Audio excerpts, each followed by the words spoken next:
Hare Krishna, welcome to Pabni's diary. নতুন দিন নতুন ব্লগ।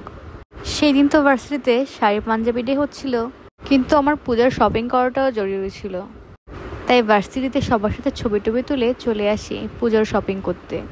আর বেস থেকে আসে 2জন জুনিয়র আর একজন দিদি। শপিং করতে গিয়ে রীতিমতো কান্না চলে এসেছিল।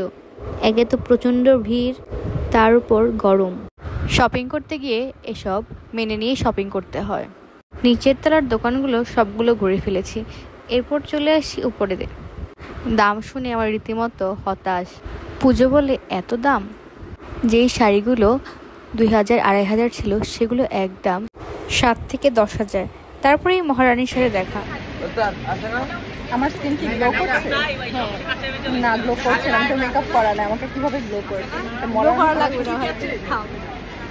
আমার এই ফ্রেন্ডের সাথে কিন্তু দেখা হয় না অনেক দিন, আর এসেও স্কিন কেয়ারে আলাপ শুরু করলো।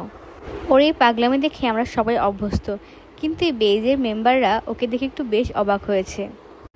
প্রায় 4-5 ঘন্টা লাগিয়ে চলুন দেখি কী কী শপিং করা হলো। সবাই প্রায় ম্যাচ করে এই শাড়িটা নিয়েছে, তারপর অনেকগুলো কাতোয়া নেওয়া হয়েছে। শুধু যে এখানে আমার শপিং ছিল তা কিন্তু নয়, এখানে অনেকেরই শপিং ছিল, কিন্তু সবাই প্রায় কাছাকাছি নেওয়ার চেষ্টা করেছে। শাড়িগুলো সুন্দর না? আমার তো মনে হয় রেগুলার ওয়্যারের জন্য একদম পারফেক্ট শাড়ি। এছাড়াও আরেকটা ব্লু কালারের শাড়ি নেওয়া হয়েছে। আসলে এক পর্যায়ে ভেবেছিলাম এবার হয়তো কিছু শপিংই করা হবে না। আর অনলাইন থেকে যে শপিং করব, যখন তাতে অরিজিনাল ভিডিও বা ছবি দিতে বলা হয় তখন আর সেই শাড়ি পছন্দ হয় না। কি একটা মুশকিল। এই তো সেদিনের শপিং। পরদিন সকালে ভার্সিটিতে গিয়েই দেখি ইকো ফেয়ার হচ্ছে। খুব সুন্দর করে আনকমনভাবে গেটটা সাজানো হয়েছে। যেহেতু আমি সকালের দিকে গিয়েছি, তাই তখন মাত্র স্টলগুলো সাজানো শুরু করছে। অনেক উদ্যোক্তারা এসে এখানে স্টল দিয়েছে।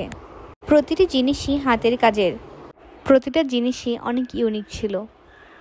আমি জানি না আমার সাথে এটা কেন হয়, যখনই ভালো কিছু হয় তখনই আমার হাতে সময় থাকে না।